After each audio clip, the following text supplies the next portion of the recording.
Boa tarde, gente. Tudo bem com vocês? Queria agradecer vocês que estão aqui comigo nessa sala para a gente discutir um pouquinho sobre o marco legal da geração própria, onde estamos, quais são as perspectivas. Eu sei que esse é um assunto que gera vários sentimentos mistos aqui entre todos nós, né? É o tipo de assunto que Deus me livre, mas quem me dera, né? Não aguento mais falar sobre isso, não aguentamos mais discutir isso. Porém, precisamos discutir isso porque é um assunto muito importante para os nossos negócios como um todo. E também aí ficamos sempre nessa ansiedade, na expectativa sobre o que é que vai acontecer, quando é que o marco vai ser efetivamente aprovado, enfim, o que, que a gente pode esperar de tudo isso. Como apresentada, essa parte, na verdade, antes de começar, eu quero lembrar, pedir para todos vocês apertarem o F5 para atualizar a página e ter certeza de que vocês estão conseguindo ver a minha palestra certinho. Tá? Então, é uma orientação aí que a gente precisa cumprir. Se eu não me engano, vocês estão vendo também o chat, então fiquem à vontade para colocar as perguntas que vocês tenham no chat durante a palestra, que depois a gente vê como é que a gente consegue responder.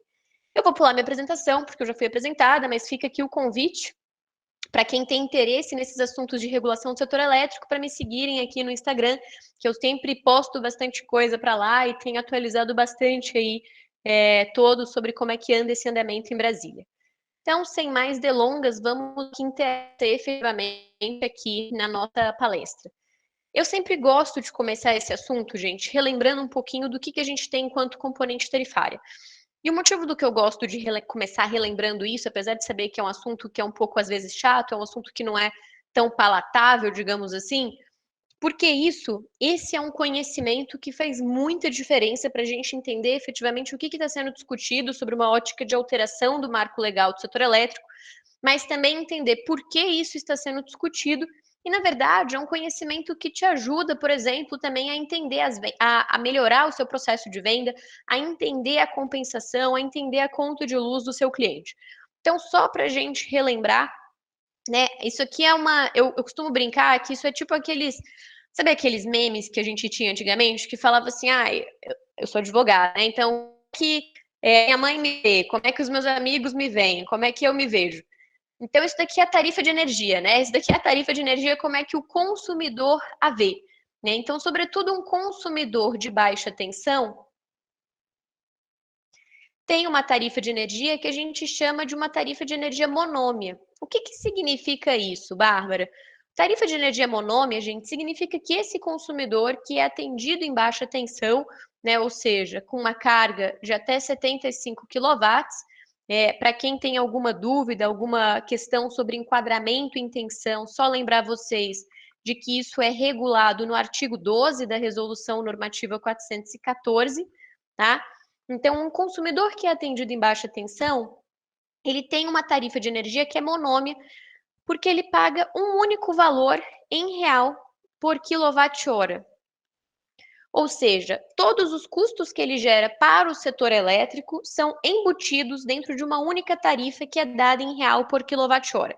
Essa tarifa, se fosse ser um pouquinho mais e tentar olhar para o mínimo que você, que é um integrador, tem que saber, ou que alguns prosumidores já veem, como é que a gente chegaria? Numa tarifa que tem duas grandes componentes tarifárias. Uma que é a componente tarifária TE, que significa também tarifa de energia. Os nomes não ajudam, né, gente? A gente tem que confundir um pouco menos o assunto. Tarifa de energia e outra componente tarifária que é a TUSD, tarifa de uso do sistema de distribuição. A TE, gente, abate todos os custos referentes à geração de energia elétrica. Então, a geração especificamente e os encargos da geração. E a TUSD congrega todos os custos referentes ao transporte dessa energia. Transmissão, distribuição, encargos a isso relacionados e perdas técnicas, que é perda de transporte, e perdas não técnicas, que é furto, né, gente? Que é conhecido aí como gato. Então, essa é uma tarifa de energia de um consumidor aí, gente como a gente. Quando um consumidor gera a própria energia, qual é a grande situação que leva a esse debate que a gente tem hoje? Ele compensa todas essas componentes tarifárias. E a visão que o governo tem, e aí por governo, tá, gente? Eu estou falando de Ministério de Minas e Energia e a ANEEL tem, é que esse consumidor ele não deveria compensar todas as componentes tarifárias.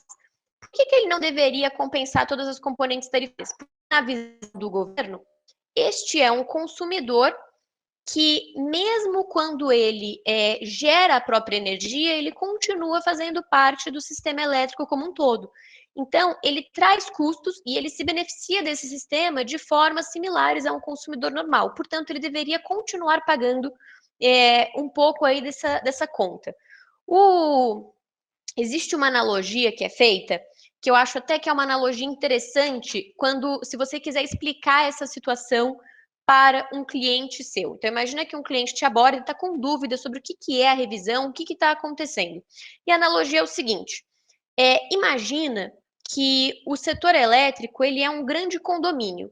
E essa analogia, gente, ela surgiu pela ANEEL, mas eu atualizei ela para um jeito que eu acho que fica mais aderente à realidade como um todo.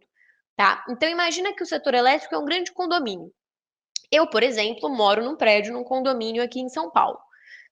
Na visão da ANEEL, visão ANEEL, tá, gente? Um consumidor que gera a própria energia é um consumidor que decide não usar mais o elevador. Ele decide só subir e descer os andares de escada. Mas o elevador continua disponível para atendê-lo quando ele precisar.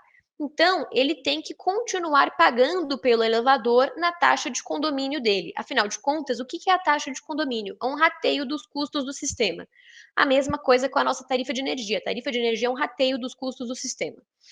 E exatamente por defender essa perspectiva, o que a ANEEL diz? Que, olha, quando um consumidor deixa de usar o elevador, e deixa de pagar pelo elevador, ele está gerando um custo adicional para os outros condôminos. E, portanto, em virtude disso, a tarifa de todo mundo vai subir. Essa perspectiva da ANEEL, gente, não é muito correta. Por quê? E agora eu vou contar para vocês o exemplo com a minha adaptação. É verdade que o sistema elétrico é um grande condomínio, mas quando um consumidor decide por energia, ele não é equiparado a um condômino que deixou de usar o elevador simplesmente e não quer mais pagar a taxa de condomínio. Ele é um condômino que deixou de usar o elevador, mas que passou, por exemplo, a limpar a piscina do prédio, ou passou a fazer a jardinagem do prédio.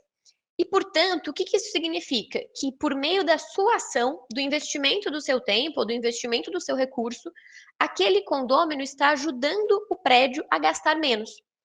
Então, isso significa que é justo, sim, que ou ele tenha uma taxa de condomínio diferenciada, ou, no mínimo, que ele seja remunerado pelo serviço que ele está prestando para aquele prédio. Então, quando a gente pensa sobre essa ótica, um consumidor que gera a própria energia, ele tudo bem, ele está deixando de usar o elevador que está disponível para ele. O que seria o elevador? Seria, por exemplo, a rede de distribuição. Mas ele está prestando outros serviços que também estão embutidos na taxa de condomínio dele e que está fazendo com que todos os condôminos economizem também. Então, ele não pode ser tratado como um condômino comum.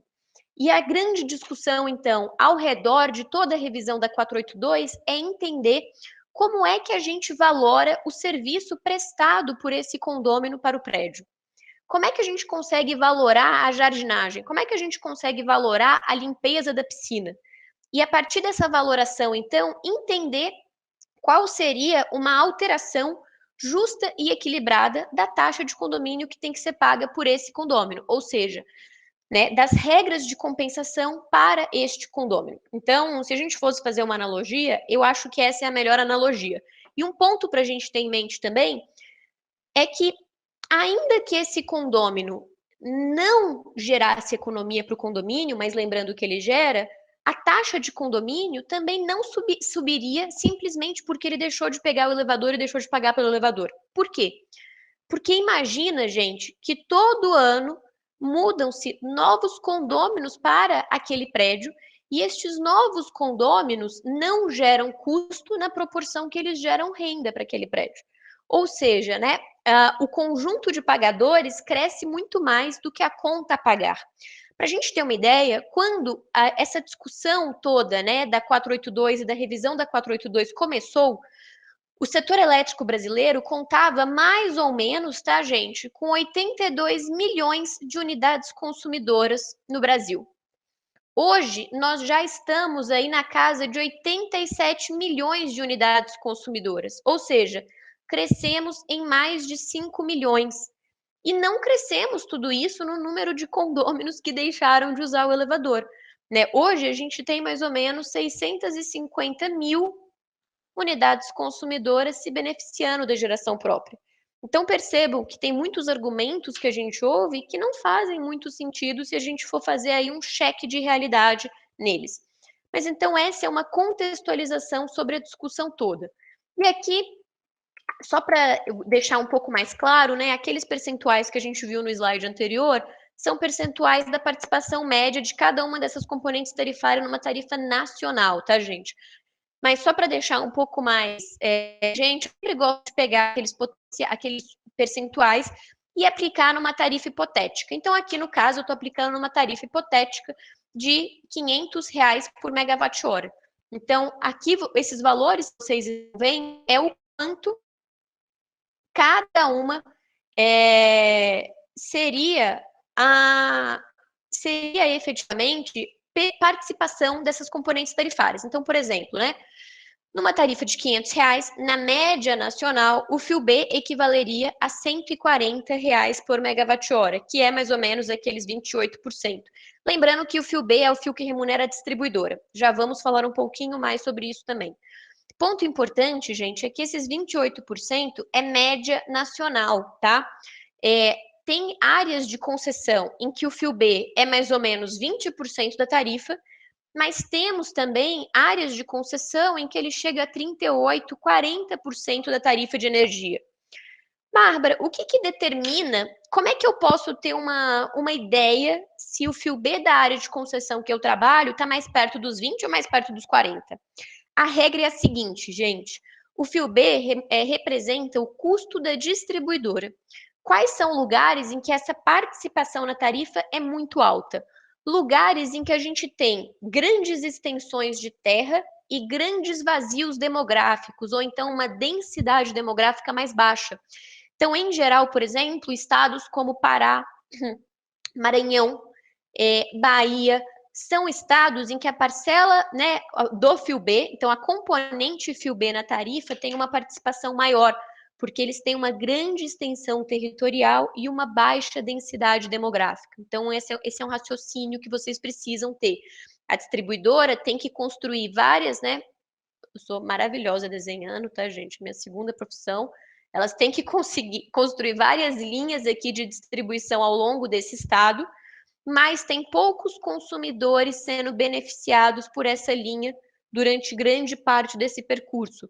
Então, o custo fica mais alto e aí, efetivamente, tem menos gente para ajudar a remunerar esse investimento. Mas, assim, se o prosumidor, ele é um consumidor que virou um condômino, né? Ou seja, ele é um condômino que está aí gerando efetivamente a própria energia dele, né? Ele é um condômino que está fazendo a jardinagem, que está limpando a piscina, e eu falei com vocês que a grande discussão até agora dentro do sistema de compensação é exatamente de valorar como é que deve ser feita, né? Como é que a gente valora a limpeza da piscina, a jardinagem no prédio.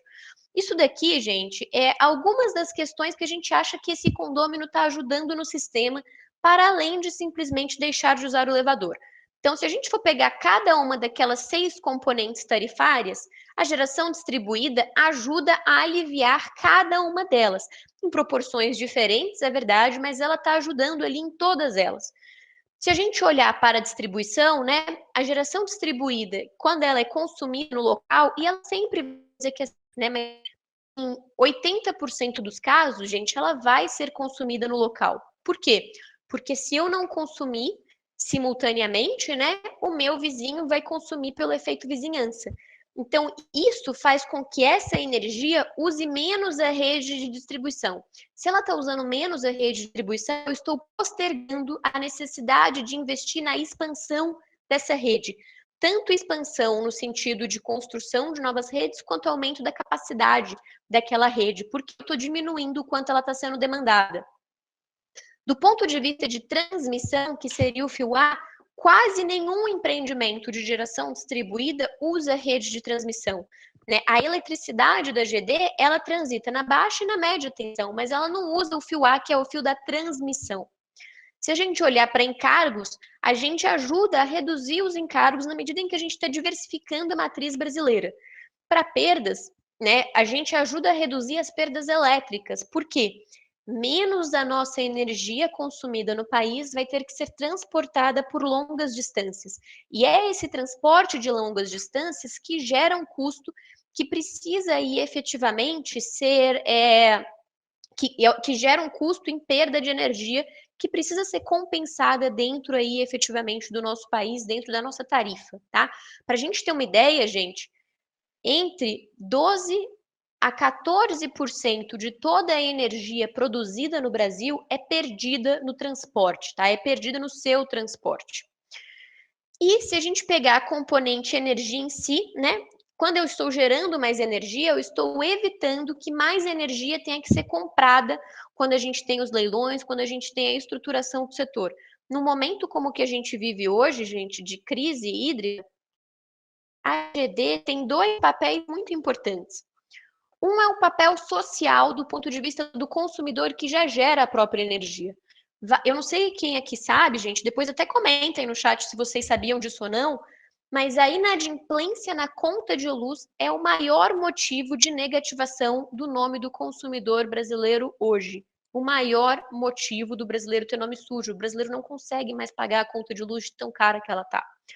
Então, ao gerar a própria energia, né, sobretudo no momento de crise hídrica, que a conta está ficando mais alta por causa da bandeira vermelha patamar 2, a gente ajuda, ou a gente poderia ajudar ainda mais a reduzir o percentual de aumento de conta que a gente vai ter. Por quê? Gerando energia a partir do sol, meu sol, gerando energia a partir do sol, a gente está deslocando despacho térmico. Eu estou evitando que a térmica tenha que ser acionada, por exemplo, no meio-dia, que é um novo horário de pico que a gente tem. Se essa térmica não vai ter que ser acionada, é uma conta a menos para ser paga por toda a sociedade, por todos os consumidores. A geração distribuída também traz esse benefício. E além disso, né, gente, o consumidor que gera a própria energia, ele está economizando na bandeira vermelha. Hoje, a bandeira vermelha patamar 2 representa um aumento de mais ou menos 15% no valor gasto em quilowatt-hora pelo consumidor, gente. 15% só de bandeira vermelha patamar 2. E quando um consumidor gera a própria energia, como vocês sabem, ele passa a pagar bandeira somente sobre o líquido da conta, não mais sobre a integralidade do que ele consumiu da rede da distribuidora. Então, com isso, ele tem uma economia também.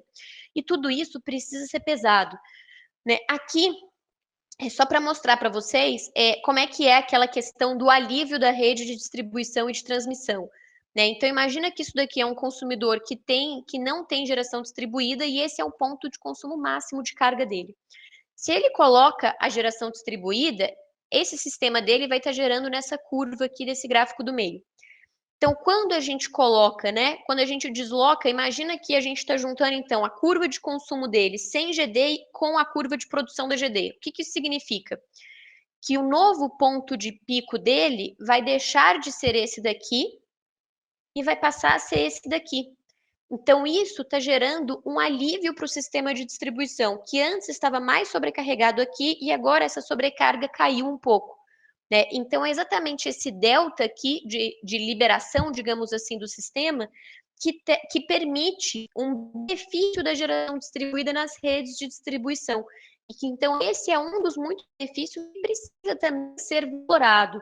Mas, além desses benefícios que a gente está falando, gente, que são benefícios elétricos, né, que são benefícios de energia evitada, de capacidade aí que a gente tem que lidar, né, capacidade que está sendo reduzida, de necessidade de capacidade de geração, de transmissão, de distribuição, ou até dos benefícios de suporte à rede, a gente tem também outros benefícios e riscos que precisam ser levados em consideração. Aqui são os benefícios que a gente chama de sistêmicos. Por que sistêmicos?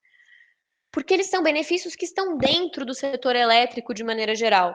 Né? E aqui a gente está falando de outros benefícios que a geração própria traz. Então, por exemplo, no momento de alto despacho de termoelétrico, gente, a flutuação do preço de combustível dessas termoelétricas é um risco financeiro enorme para o operador, né? Para os agentes do setor. Por quê? Se o preço dispara, aquele despacho vai ficar ainda mais caro. E aí a geração distribuída, então, ajuda a reduzir esse despacho, protegendo desse risco, aumenta a confiabilidade do sistema, tem os atributos ambientais e os atributos sociais também com geração de emprego. Então, tudo isso tem que ser discutido.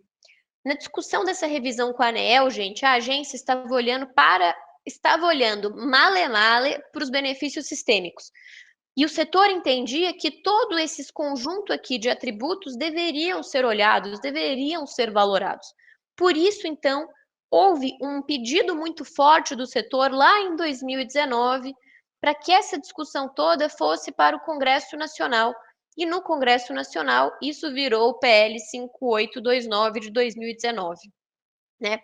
Antes de eu entrar especificamente no ponto do PL em si, gente, eu só quero compartilhar com vocês alguns dos pontos mínimos que a gente elencou na Absolar com os nossos associados, né?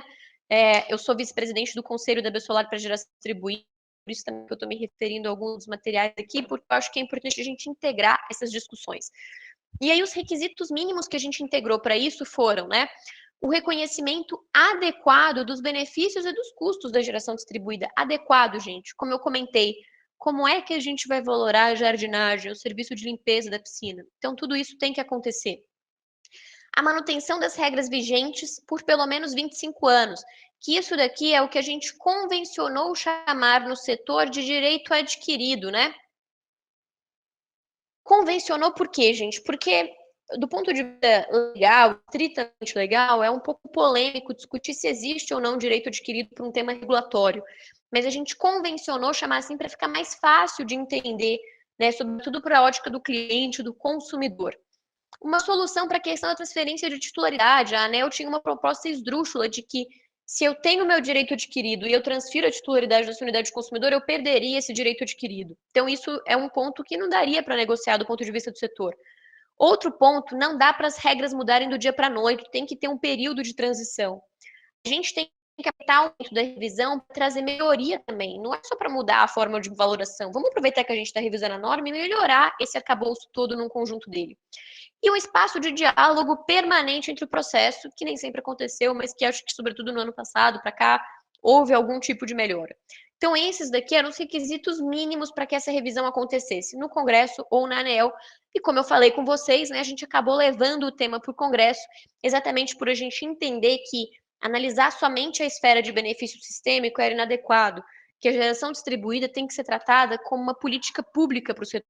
Sendo, portanto, uma política pública, ela deveria ser analisada por quem faz política pública no nosso país, efetivamente. Ou seja, né, por quem faz política pública no nosso país, que é o Congresso Nacional. Então, para cá trouxemos, né? Opa! E aí, né, dentro dessa questão do Congresso Nacional, a gente tem tido, a gente tem tido mudanças aí, ou a gente tem tido um encaminhamento bastante conturbado do projeto, né?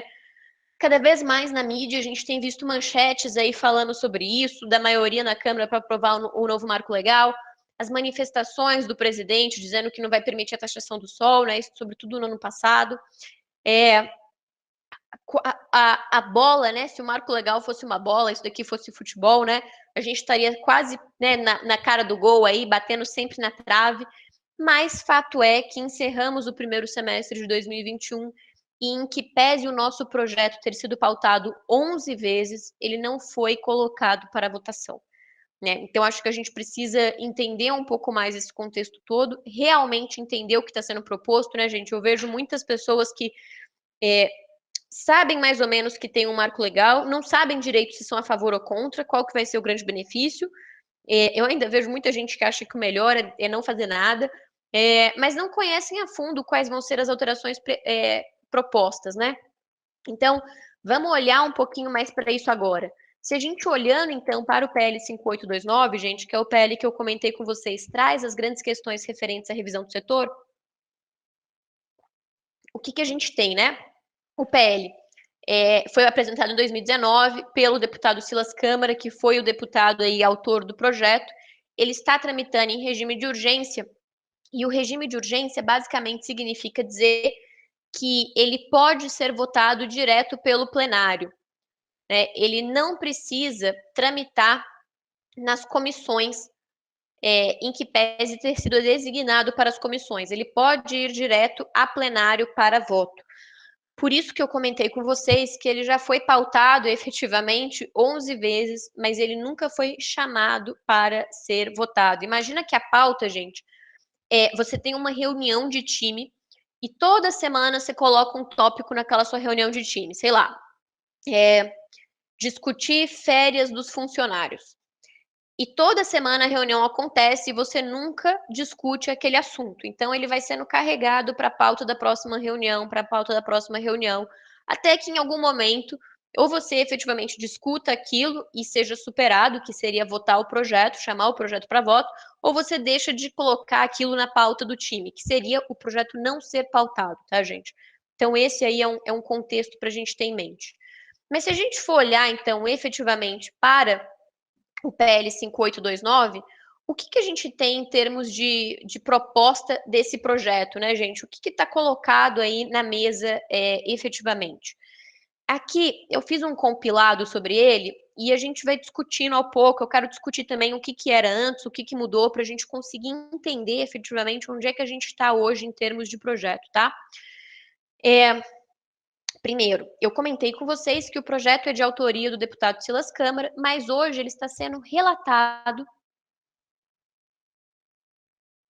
pelo deputado Lafayette, ou seja, a relatoria dele é do deputado Lafayette.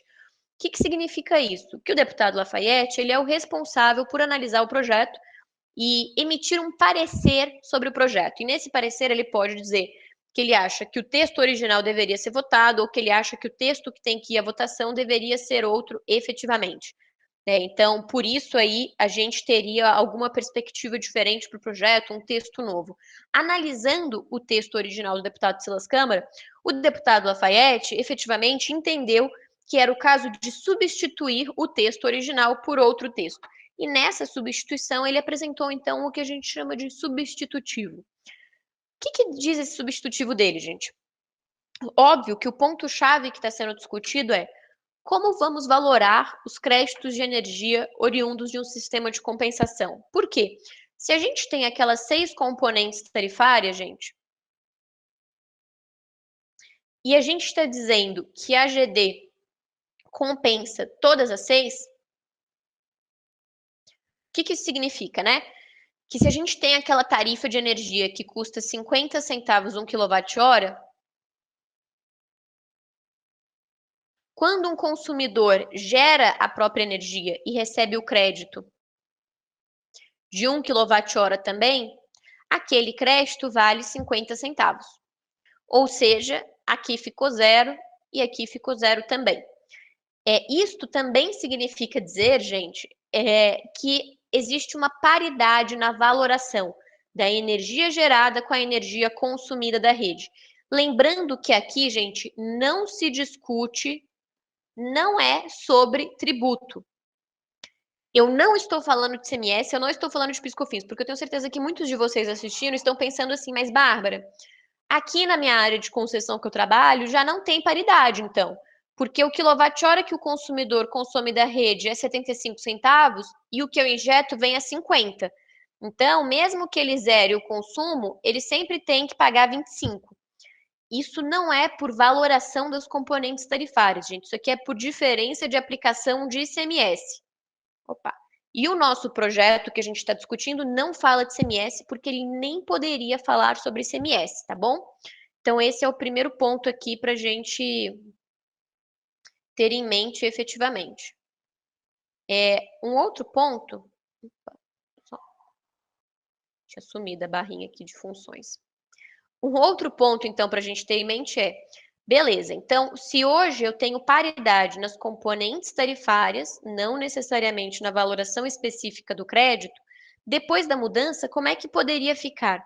Depois da mudança, ficaria assim: você vai consumir 1 kWh da rede, por exemplo, que custa 50 centavos, e o que você injetar, por exemplo, né, ele passaria a valer 36 centavos. Só um exemplo, tá, gente? Por quê? Porque ele perdeu algumas componentes tarifárias que estão dentro dele. Por exemplo, ele deixou de compensar o fio B, por exemplo. Então, veja só o que acontece. No consumo de crédito de energia, a conta do cliente vai ser zerada, se ele gerar o suficiente. Mas do ponto de vista de pagamento que ele tem que fazer, ele continuaria tendo que pagar 18 centavos. Gente, pelo amor de Deus, valores hipotéticos aqui só para exemplo, tá? Ele continuaria tendo que pagar 18 centavos por cada quilowatt-hora consumido. Então, isso, gente, é toda a discussão que a gente está tendo, né? Como é que a gente valora esse crédito? E um outro ponto importante é, dado que eu zerei o consumo dele em quilowatt-hora, não adianta eu entregar mais crédito para ele, né, gente? Por quê? Ele não tem mais o que compensar. Porque o que sobrou para ele aqui na conta dele não é consumo, né? Vou até pagar isso aqui. Não é consumo, é dinheiro. É compensar algum outro custo do sistema. Então, de novo, não adianta entregar mais energia para esse cliente para tentar compensar a mudança da regra, tá? Esse é um ponto importante. Então, sob essa ótica, a proposta do deputado Lafayette é, basicamente, que todos os empreendimentos de geração junto à carga, de geração compartilhada, mais ou menos, de EMUC, empreendimento de múltiplas unidades consumidoras, e de autoconsumo até 500 kW, ou empreendimentos de fontes despacháveis em qualquer modalidade. O que são fontes despacháveis, gente? São fontes em que, por intervenção humana, você consegue ativar ou desligar a geração de energia e a injeção dessa energia na rede, tá? Por exemplo, uma PCH, uma biogás, coisas desse sentido, tá bom? Então, para estes projetos, a gente teria o percentual de pagamento da TUS de fio B. Lembrem-se que o fio B é a componente tarifária que remunera a distribuidora, que corresponde a mais ou menos 28% da tarifa líquida de energia, nos seguintes percentuais, né? No primeiro ano, gente, 20%, no segundo 20%, no terceiro e no quarto 40%, no quinto e no sexto 60%, no sétimo e oitavo 80% e no nono ano 100% do pagamento da TUS de fio B. Isso daqui, gente, para novos projetos. O que eu estou chamando de novos projetos? Projetos que entrem em vigor, que sejam implementados depois de 12 meses da publicação da lei. Então, imagina o seguinte, ó, vou fazer aqui uma linha do tempo para vocês.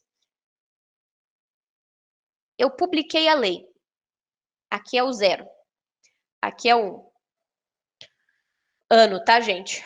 Ano 0, ano 1, ano 9. Todos os projetos desenvolvidos daqui até aqui ficariam na regra atual. Por 25 anos. Todos os projetos desenvolvidos daqui para cá, ou seja, antes da publicação da lei, também por 25 anos, tá, gente? Os projetos desenvolvidos a partir do ano 1 até o ano 9 pagariam o fio B nessa proporção que eu estou mostrando aqui na tabelinha de cima para vocês. E a partir do ano 9, os projetos desenvolvidos aqui já pagariam 100% do fio B. E qualquer projeto desenvolvido do ano 9 para frente, também 100% do fio B. Projetos, gente, que estejam nessas características aqui, tá? O que eu estou chamando de desenvolver o projeto, gente? Você teria até aqui para fazer o protocolo da solicitação de acesso.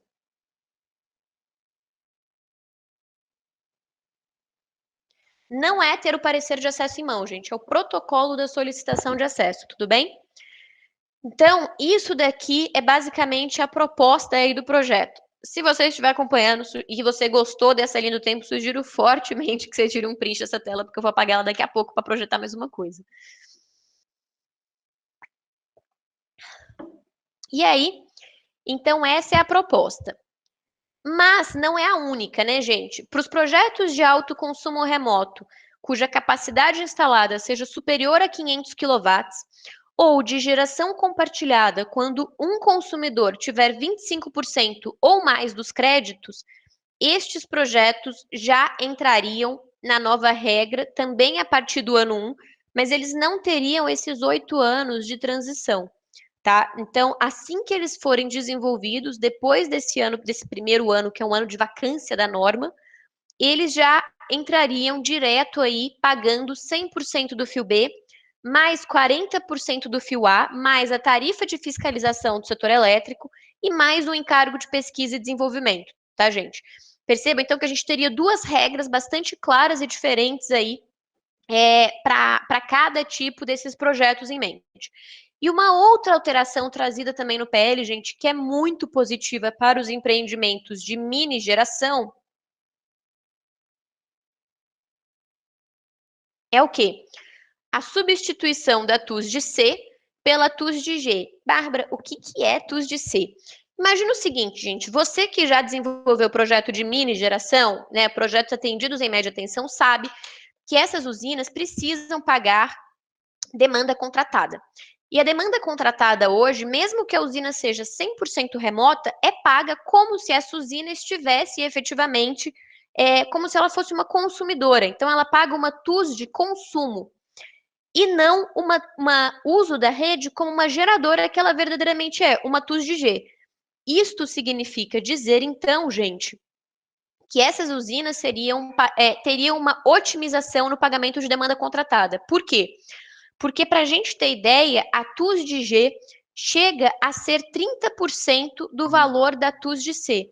Então, de fato, uma perspectiva de economia bastante grande aí para o nosso sistema em geral. Mas, gente, não é só isso que está previsto no projeto, tá? Eu só quero mostrar para vocês aqui essa questão, uma estrutura tarifária completa, né? Lembra que eu falei assim, como o consumidor vê, como o prosumidor vê, aí depois, né, como quem está estudando a revisão do setor elétrico enxerga, e aqui é como é que a ANEEL enxerga, então, a estrutura tarifária, né? Então, os encargos aí que seriam pagos, né, seriam o fio B, por um consumidor que está naquela primeira regra de transição e por um consumidor que está aí na outra regra de transição, que seria autoconsumo remoto acima de 500 kW, e geração compartilhada quando um único consumidor tiver 25% ou mais dos créditos, seriam o fio B, o fio A, né, 40%, e os encargos aqui de tarifa de fiscalização do setor elétrico, os encargos de P&D, tá? Então, essas seriam as componentes tarifárias pagas pelos consumidores que estão aqui.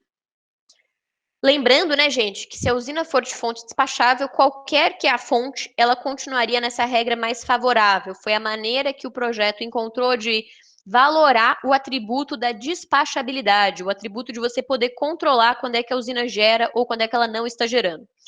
Outros pontos trazidos pelo projeto, né, gente? A alteração da demanda contratada, que eu já comentei com vocês, então essa questão da TUS de G. Este ponto, gente, é muito bom porque ele vai ser alterado para todos os empreendimentos. Ou seja, mesmo quem fez uma usina hoje, que vai ficar nas regras atuais por 25 anos, neste ponto específico, ele também seria beneficiado, porque o custo dela vai cair, ela vai deixar de ter uma TUS de C, consumo, para ter uma TUS de G, uma TUS de geração. Somente, né, gente, no percentual que não há carga. Porque se for carga, se ela efetivamente tiver carga naquele montante todo como um consumidor, ela vai pagar a TUS de C mesmo. Custo de disponibilidade, né? O consumidor aqui não vai mais pagar este custo de disponibilidade em dobro. Então, essa é uma alteração bastante importante do projeto. Eu não vou fazer um exemplo disso aqui, porque é um pouquinho mais complexo, mas se vocês tiverem dúvidas, coloquem também no bate-papo. Ou então, vou fazer um leve merchan, tem um vídeo explicando essa questão do custo de disponibilidade hoje e no projeto no meu canal do YouTube, que é Bárbara Rubim. Sugiro também que vocês acompanhem lá. Uma alteração que foi feita que gerou bastante polêmica, a necessidade de depósito calção, ou seja, projetos acima de 500 kW vão ter que fazer um depósito calção de 2% do valor do projeto no momento da solicitação de acesso. O que vai ser isso, Bárbara? Isso daqui, gente, é a medida que foi trazida para evitar a especulação com parecer de acesso. Quem atua numas áreas de concessão aí mais concorridas, tipo a da CEMIG mesmo, deve ter percebido que a gente está tendo no setor um movimento muito forte de especulação de parecer, ou seja, o pessoal pedindo parecer sem ter interesse de desenvolver o projeto e depois vendendo este parecer para um investidor, para outros consumidores aí efetivamente, né, gente? Então, isso é um ponto que tem gerado muito desagrado. A ANEEL não gosta desse tipo de conduta e desaprova esse tipo de conduta. Então, qual é a forma que o projeto encontrou de conseguir equilibrar os pontos efetivamente, né? Exigir um depósito calção. Imagina o seguinte, eu vou fazer uma usina de 500 kW. No momento em que eu vou fazer o protocolo da minha solicitação de acesso, eu vou ter que depositar 2% do valor do projeto. O parecer de acesso foi emitido. A partir da data de emissão, eu vou ter 90 dias para informar se eu vou desenvolver o projeto ou não. Se eu informar que eu não vou desenvolver o projeto, ou se eu desenvolver o projeto, gente, eu vou levantar de novo, eu vou levantar o dinheiro do calção, ou seja, eu não vou perder esse dinheiro. Quando é que eu vou perder esse dinheiro? Se passar 90 dias, eu não informar nada e eu não desenvolver o projeto. Aí o dinheiro vai ficar, né? Vai ter uma destinação aí para o setor, possivelmente para a modicidade tarifária. Bárbara, qual é a conta que esse calção vai ter que ser depositado? Gente, não sei dizer. Isso tudo, qual é a conta, qual vai ser a rentabilidade, quem vai gerir, são questões que vão ter que ser efetivamente reguladas pela ANEEL. O prazo da distribuidora para fazer cadastro das unidades consumidoras beneficiadas muda de 60 dias para 30 dias, né? Um prazo muito mais pertinente, diga-se de passagem, né? 60 dias é um prazo extremamente longo. Qualquer alteração nas normas das concessionárias tem que ser publicada com pelo menos 90 dias de antecedência. Alô, concessionárias do grupo da CPFL, que adoram mudar norma do dia para a noite. Cria-se um programa de baixa renda, né, um programa de energia renovável social, que basicamente é o quê? Um estímulo para que as distribuidoras usem recursos de P&D e PEE para fazer instalação em unidades consumidoras que são hoje tarifadas pela tarifa social de energia elétrica. Ponto importante é que nesses certames para contratar a empresa que vai fazer a instalação não podem participar as empresas que são do mesmo grupo econômico da distribuidora que está fazendo aquela contratação. Então, isso é muito importante para assegurar a livre concorrência. Um ponto muito legal do projeto, tá, gente? É a inclusão da possibilidade de armazenamento e sistemas híbridos, e ele explicita que a solicitação de nova unidade consumidora e de acesso devem correr juntas. Ou seja, hoje a gente tem distribuidora que, se não existe uma unidade consumidora criada no local da instalação, ela exige que primeiro você faça a criação da unidade consumidora e depois você faça a solicitação de acesso. A ANEEL já se manifestou que isso é indevido e que os dois processos têm que correr juntos, mas a lei já esclarece esse ponto definitivamente. A alteração de créditos é conforme a gente viu lá naquela escadinha, o direito adquirido 25 anos a partir da entrada em operação do projeto, desde que haja o protocolo da solicitação de acesso até um ano depois da publicação da lei, que é exatamente esse período de transição. O marco do direito adquirido, já falei que é o protocolo da solicitação de acesso. Quando é que eu perco esse direito adquirido, gente? Se eu encerrar minha unidade consumidora, e um ponto importante, o projeto deixa claro que troca de titularidade não é encerramento da UC, tá? Se for constatada alguma irregularidade na medição, ou seja, você fez sapequice que foi descoberta, ou se eu aumentar a potência. Então, imagina que eu tenho um sistema de 50 kW instalado, que está no direito adquirido. E no ano 3 da vinda da lei, eu vou instalar mais 20 kW. Então, minha usina vai ficar com 70 kW. 50 ficam nas regras atuais, né, nas regras vigentes hoje, no caso do direito adquirido, e 20 vão ir para a regra que estiver vigente no momento da alteração. Só que, né, gente, eu acho que essa disposição é boa, mas eu até já comentei em outros fóruns que eu acho difícil disso ser implementado, né? Porque o que a distribuidora vai fazer? Ela vai fazer uma regra de 3 para decidir como é que isso vai ser aplicado? Me parece difícil de ser implementado, tá? E para a geração compartilhada, a gente tem a inclusão de novas modalidades como condomínio edilício ou voluntário e associações que a gente tem em geral. Condomínio edilício, gente, é um nome jurídico do condomínio edifício, tá? Então, qualquer condomínio, por exemplo, que eu moro, é um condomínio edilício. Então, esse é um ponto interessante. E aí, né? Na habeas solar também, para a gente entender, a gente fez a apresentação de 2 emendas. Uma emenda foi sugerindo que a gente não mude nenhuma regra do sistema de compensação até que a gente tenha 10% de penetração da geração distribuída em cada área de concessão. Então, o que isso significa? Que a gente manteria as regras vigentes hoje até que a gente tenha 10% de penetração da GD em cada área de concessão. Isso significa, gente, que a regra mudaria aos poucos de acordo com cada área. Então, por exemplo, Atingir 10% de penetração na CEMIG, muda na CEMIG. Atingir 10% no Mato Grosso, muda no Mato Grosso.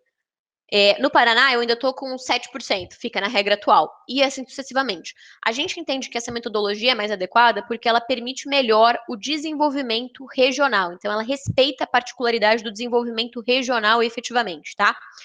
E aí, depois disso, a gente teria também um sistema de escadinha para o pagamento. Então, atingidos 10%, ano 2 e 3 seria uma escadinha aí de 12 anos até ter o pagamento integral do fio B, tá? Essa é uma das emendas apresentadas pela Bessolar. A outra emenda, gente, compila duas coisas.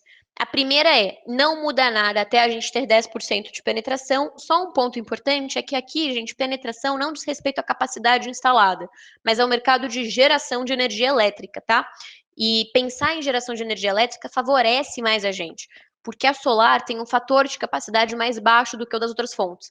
Então, se a gente olhar em capacidade instalada, possivelmente a gente atingir, possivelmente não, com certeza a gente atingiria esse marco muito antes do que a gente vai atingir se a gente olhar, por exemplo, para geração de energia elétrica em si. E aí, gente, passados então esse período de transição, o que a gente teria? O pagamento de 50% do fio B após aí essa escadinha gradual que vocês estão vendo na tela. Isto não é a proposta do 5829, gente. Isso é uma emenda apresentada pela Bessolar por meio aí do deputado Evandro Roman. O que isso significa, Bárbara, de ser uma emenda?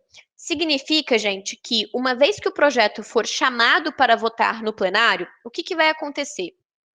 Né? A gente vai votar isso na Câmara, por exemplo. Primeiro, para a gente conseguir chamar para votar, né? Mas isso aqui é para a sessão plenária ser instaurada, você tem que ter no mínimo 257 deputados. Se não tiver 257 deputados, não tem quórum para votar nada no plenário da Câmara. Beleza, temos os 257 deputados. Aqui eu já quero fazer um parêntese, gente, que a gente, no momento que a gente está hoje, sempre temos 257 deputados, porque ainda mais com a possibilidade de participação online dos parlamentares, é muito raro não dar quórum. Aliás, não tenho visto nenhuma sessão que não deu quórum de votação, porque eles podem entrar virtualmente, tá? Mas o quórum para aprovar o PL 5829 é de maioria simples.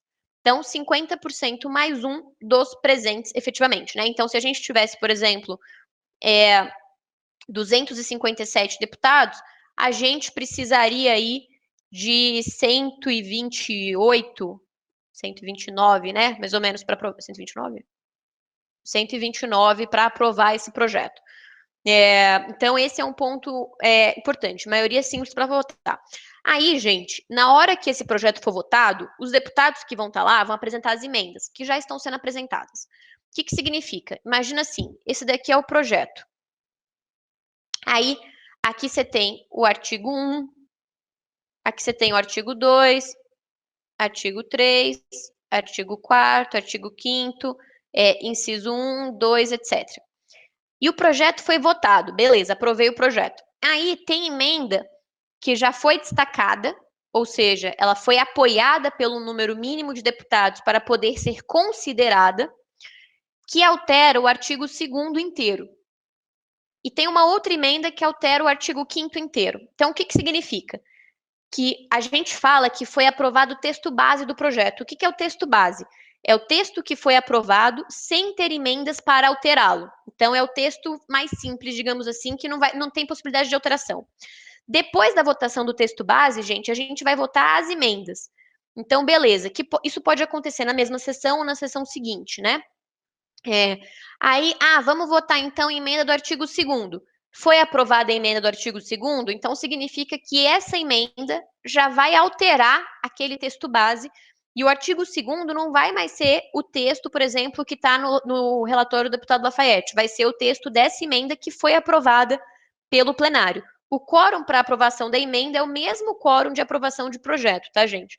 Então, essas propostas que eu falei com vocês, essas emendas que a Bessolar apresentou, elas vão ser votadas nesse mesmo trâmite.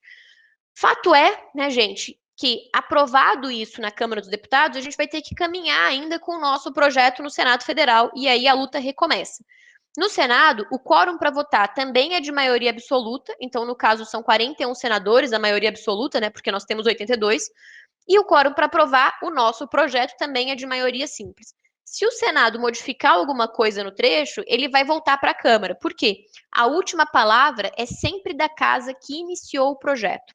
A gente não teve, gente, nas últimas semanas, muita movimentação na Câmara dos Deputados sobre o nosso projeto. Por que não? Por alguns motivos, né? Assim, primeiro que o Lira, que é o presidente da casa, ele tem uma postura muito de não pautar temas que não tenham consenso na liderança, não é consenso entre os parlamentares todos, tá, gente? É nos líderes para a votação. Então, esse consenso tem sido difícil de se atingir para o nosso projeto. E segundo, também, porque o deputado Lafayette de Andrada, que é o relator, pegou Covid e chegou a ficar internado. E, gente, não existe pautar um projeto sem o relator estar presente.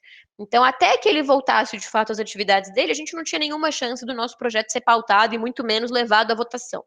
O Congresso está de recesso, desde o começo dessa semana, vai ficar de recesso aí até começo de agosto, meados de abril, meados de agosto. Então, durante esse período também, a gente não tem atividades no Congresso sobre o nosso projeto. Mas a gente pode, sim, nos mobilizar para conversar com os parlamentares que são da nossa base, para mostrar para eles a importância desse projeto para nós que somos eleitores. E aí é muito importante, gente, o apego à base, tá? Assim, por exemplo, eu voto em Minas Gerais, né? Apesar de morar em São Paulo. Então não adianta eu vir discutir isso com o parlamentar de São Paulo, porque eu não sou eleitora dele.